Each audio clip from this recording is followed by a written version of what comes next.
Assalamualaikum warahmatullahi wabarakatuh.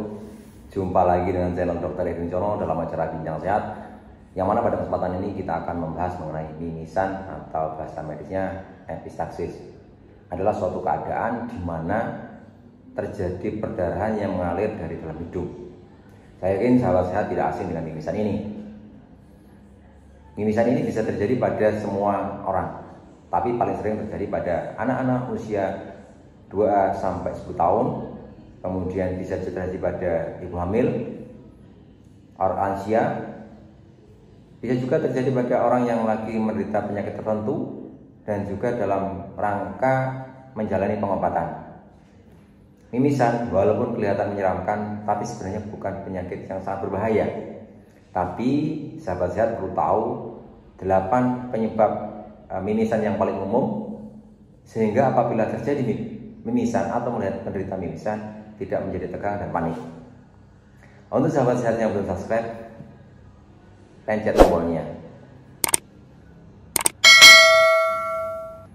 Mimisan adalah penyakit yang tidak berbahaya, tapi perlu sahabat sehat memahami kira-kira apa penyebabnya, sehingga apabila melihat penderita mimisan atau sahabat sehat sendiri mengalami mimisan tidak menjadi tegang dan panik.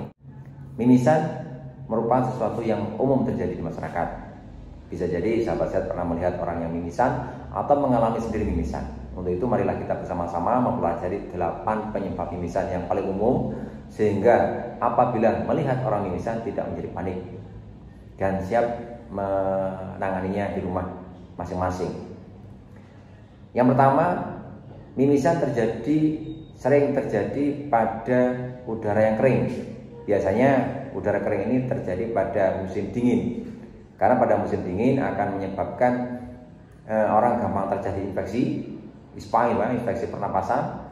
Yang kedua, menyebabkan hidung menjadi kering, sehingga suasana hidung yang kering ini gampang menyebabkan retakan pada hidung, sehingga pembuluh darah di hidung juga akan gampang pecah sehingga timbul mimisan.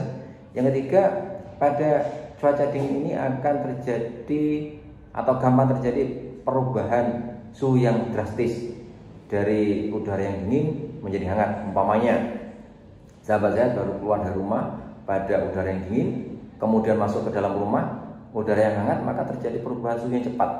Nah, perubahan suhu yang cepat ini menyebabkan pembuluh darah kapiler ini sulit menyesuaikannya, sehingga gampang terjadi pecahan pembuluh darah di hidung. Kemudian yang kedua yang menyebabkan gampang mimisan itu sering membersihkan hidung atau mengorak hidung. Apalagi tangan yang dipakai itu kukunya panjang, kemudian menekannya terlalu keras. Memang tujuan mengupil atau membersihkan atau mengorak hidung ini untuk membersihkan hidung, tapi alangkah baiknya tidak dilakukan secara sembarangan, karena kalau tangannya kotor bahkan berisiko terjadinya infeksi. Kemudian yang ketiga yang menyebabkan mimisan ini karena trauma. Untuk anak-anak paling sering terjadi mimisan karena mereka sering menggosok hidung. Jadi digosok hidungnya gini atau digaruk-garuk gini karena kebiasaan atau terasa gatal. Sedangkan pembuluh darah kapiler hidung anak-anak itu masih halus sehingga gampang sekali pecah. Sedangkan pada orang tua, trauma di hidung ini paling sering terjadi karena benturan. Jadi mereka jatuh atau mungkin ada yang mukul anak-anak berkelahi dengan temannya, dipukul hidungnya sehingga terjadi perdarahan di hidung. Kemudian yang keempat yang menyebabkan mimisan itu bisa karena kehamilan. Orang hamil berpotensial terjadi mimisan itu karena hormon estrogen dan progesteron yang beredar di darah meningkat. Nah, peningkatan estrogen dan progesteron ini menyebabkan epitel di permukaan hidung juga melebar. Nah, pelebaran epitel hidung ini atau mukosa di hidung ini menyebabkan penekanan pada pembuluh darahnya. Nah, penekanan pembuluh darah ini juga menyebabkan pecahnya pembuluh darah. Di samping itu orang hamil ini menyebabkan aliran darah juga meningkat. Salah satunya juga di pembuluh darah kapiler hidung yang menyebabkan gampang terjadinya pecahnya pembuluh darah.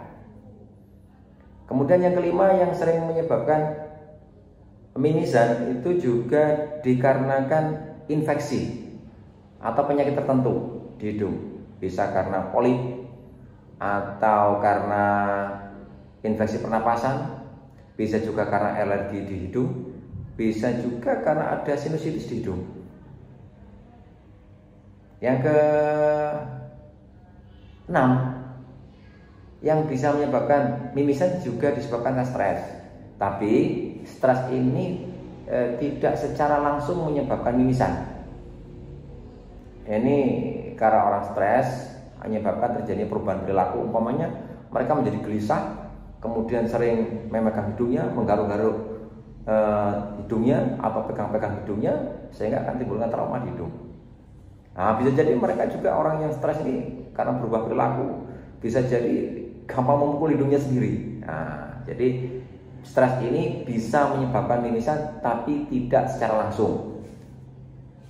Nah, kemudian yang ke-7, mimisan itu juga bisa terjadi karena pemakaian obat tertentu seperti aspirin atau warfarin untuk pengencer darah. Biasanya dipakai untuk orang-orang yang menderita gangguan fibrillasi atrium supaya aliran darahnya lancar di sana. Ini juga menyebabkan gampang terjadi mimisan yang sulit dihentikan. Kemudian yang ke-8, mimisan itu juga bisa disebabkan karena kanker atau tumor ganas di tubuh. Yang paling sering adalah tumor nasofaring atau limfoma. Tapi ini kondisi keganasan ini jarang terjadi. Jadi kesimpulannya secara ringkas yang sering menyebabkan mimisan itu ada 8. Yang pertama itu karena udara yang kering. Yang kedua sering mengupil. Yang ketiga karena trauma. Yang keempat karena kehamilan. Yang kelima karena penyakit tertentu. Yang keenam karena pemakaian obat pengencer darah. Yang ke-7 karena stres. Kemudian yang ke-8 karena kanker. Cukup sekian informasi kami, semoga bermanfaat. Salam sehat. Assalamualaikum warahmatullahi wabarakatuh.